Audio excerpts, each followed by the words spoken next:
O filme Gladiador 2 de Ridley Scott estreará nos cinemas dia 14 de novembro de 2024 e será a sequência do épico feito no ano 2000.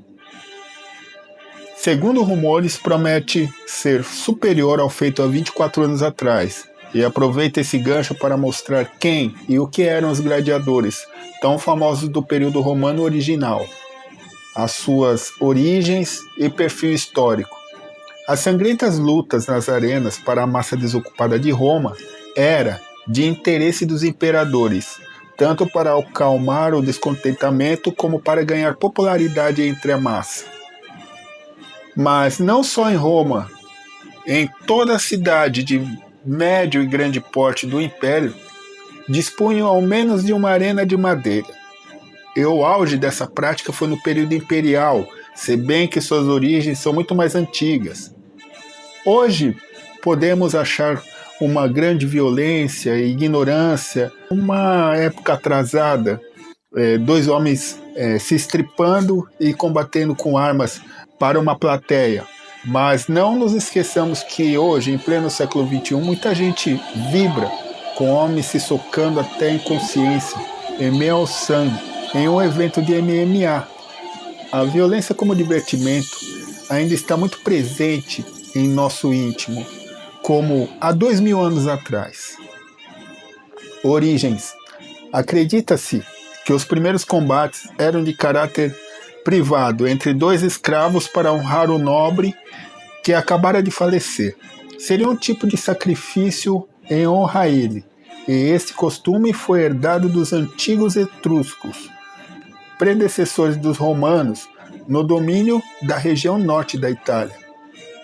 O primeiro relato registrado deste ritual fúnebre foi no ano de 264 a.C., e gradualmente a prática foi se tornando pública, e começou-se a construir anfiteatros de madeiras, onde assassinos e ladrões eram colocados para lutarem até a morte.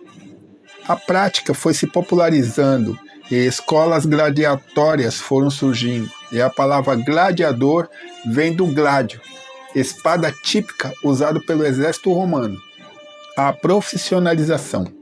Depois das vitórias nas guerras cartaginesas, Roma avançou por todas as terras ao redor do mar Mediterrâneo. De repente, um suprimento imenso de escravos começou a afluir em Roma, e muitos eram dos exércitos inimigos derrotados. As escolas gladiatórias os compravam e os selecionavam. As lutas ganharam um caráter mais técnico e profissional, e o perfil do gladiador mudou daquele do início, que era de homens desesperados com pouca habilidade com armas. A historiografia geralmente trata os gladiadores com heroísmo e infâmia, assim como eram considerados infames algumas profissões como atores, prostitutas, donos de bordéis, mas essas restrições públicas e jurídicas não impediam que muitos homens livres pudessem ser lutadores profissionais, que ganhavam fama e dinheiro como hoje um ídolo do esporte faria, mas arriscando o pescoço, claro. Teria que contar com sua enorme habilidade, força, destreza e rapidez para ter uma carreira vitoriosa e se aposentar, e quem sabe abrir a sua própria escola gladiatória, algo bem difícil. Teria de passar ileso de algum ferimento incapacitante, vencer sempre e chegar aos 30 anos, pelo menos, numa época em que a média de vida da população não chegava aos 35 anos. Um espadachim acima da média, ágil e frio, poderia atingir tal feito, mas era bem raro de acontecer.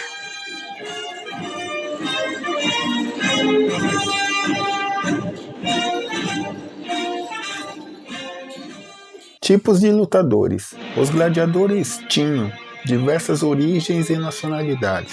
A cada guerra de conquista que os romanos empreendiam, eram sírios, persas, núbios, íberos, celtas, germânicos, judeus e tantos outros.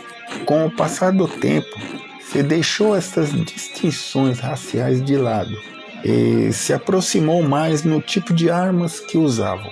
No fim, se cristalizou o lutador desta forma, mesmo tendo nacionalidades diferentes.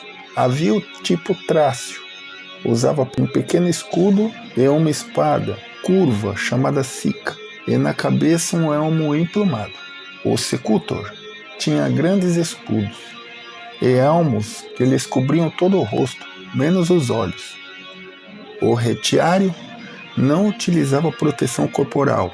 Eram guerreiros mais ágeis e esguios. Usavam adagas e tridentes e uma rede para prender o adversário.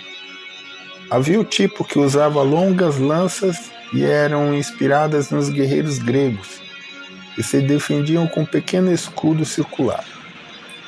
Dos Murmilones o armamento era parecido com os dos Secutores, e o embate desses eram mais com os Retiários. Era um clássico das arenas. Ectes eram os que lutavam montados, usavam um elmo vendado, carregavam escudos e diferentes armas.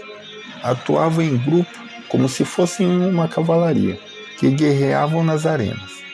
Enfim, havia o Bestiário, que lutava apenas com uma lança. Era considerado de nível menor, e seus oponentes consistiam em feras, como leões, tigres e outros felinos. O grande palco. Temos grandes estádios de futebol e de renome como o Wembley e o Maracanã. Então as lutas gladiatórias, que eram vistas como um esporte, tinham que ter seu grande palco também. E nisso se notabilizou o impressionante Coliseu, que foi construído e terminado no ano 80 d.C., por Tito, e podia comportar de 50 a 80 mil pessoas, algo magistral para aquela época. Lá o sangue correu por séculos, até simulações de batalhas marítimas houve, quando se inundou o tablado. Chamou-se aquilo de naumaque. Os combates eram de duplas, entre grupos, e grandes quantidades de animais eram usados. Algumas espécies, inclusive, até se extinguiram, como o leão sírio, por exemplo. Imperadores financiavam dias de jogos, às vezes semanas, ao custo de centenas de milhares de vidas, tanto humanas como animais. Havia também encenações de batalhas famosas e execuções, como a de cristães, deixados para serem comidos pelas feras famintas. Se hoje há mulheres que lutam no MMA, na época das arenas, elas também lutavam. Eram as gladiatrix. Só que no ano 11 d.C. foi proibido às mulheres livres de participarem. Só prisioneiras ou escravas podiam. E no ano de 200 d.C., o imperador Severo proibiu de vez a participação do gênero feminino nas lutas. Devido a poucas evidências históricas sobre essas gladiadoras, podemos supor que elas eram pouco comuns no cotidiano das lutas. Sem dúvida, o gladiador mais famoso foi Espartacus, que liderou uma rebelião de 3 anos contra o exército romano, na qual ele foi derrotado no ano 71 a.C. Ele não lutou no Coliseu, e sim em Capua, mas seu nome atravessou os milênios e permanece como símbolo de luta pela liberdade.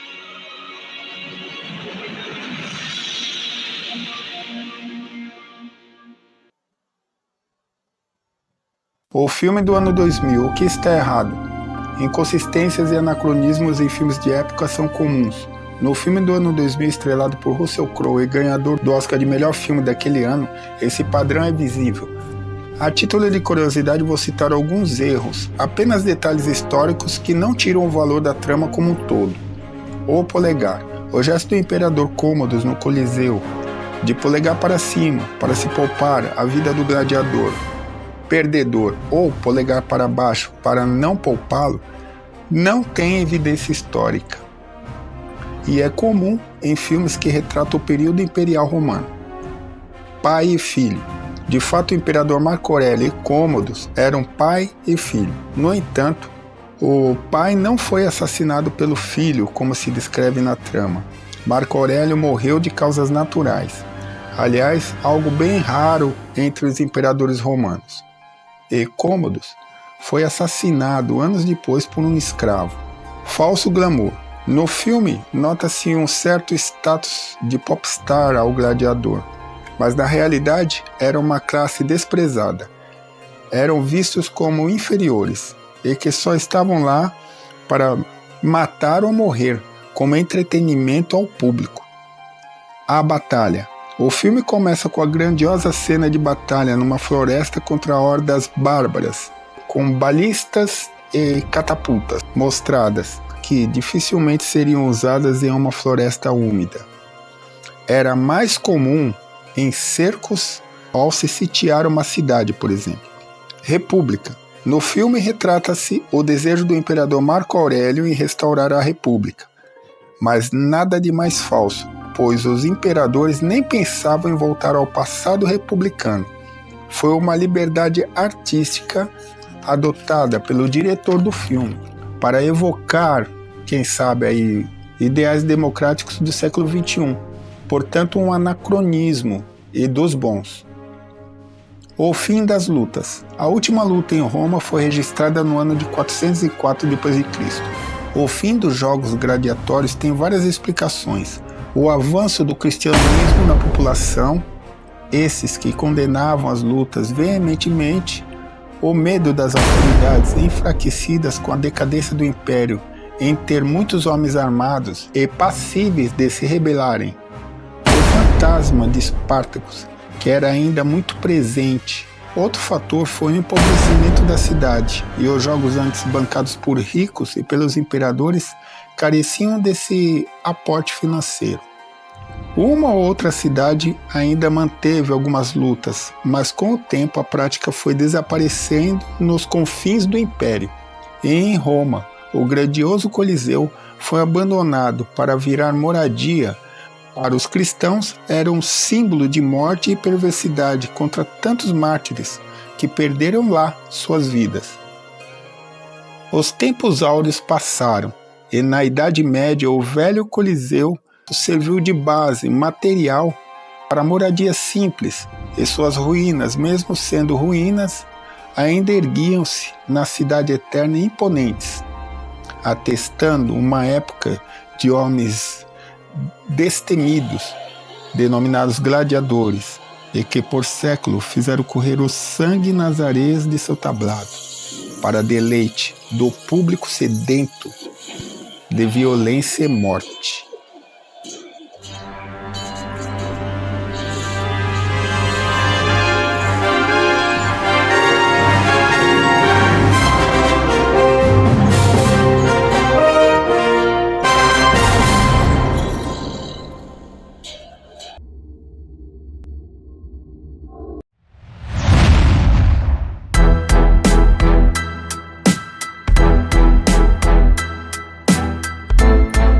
Olá, gente, tudo bem?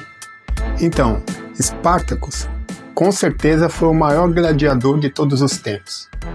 E tem um livro que eu li muitas vezes, que é um romance que foi publicado pelo escritor Howard Fast em 1951, com o título Espartacus. É um romance, é uma história romanceada aí sobre a vida dele, mas que esse autor ele dá muitos detalhes aí do período romano, né, e muitas explicações, curiosidades sobre a vida dos gladiadores. Então dá para notar que ele fez uma pesquisa histórica muito bem feita. Me desculpe o barulho, mas aqui esse bairro é assim mesmo. O silêncio aqui é só de madrugada. Então, do romance eu vou deixar o link na descrição, né? E para quem gosta de ler e para quem tem curiosidade sobre o tema, eu acho que vai gostar desse livro, né? Então é isso, eu espero que vocês tenham gostado do vídeo aí, antecedendo o filme aí que vai ser lançado. Eu espero ir no cinema, né, com meu filho assistir este filme, então tem uma certa expectativa aí, que seja até melhor que o primeiro, que foi lançado no ano 2000. Então é isso. A história vive, no passado, no presente, moldando o futuro. Valeu!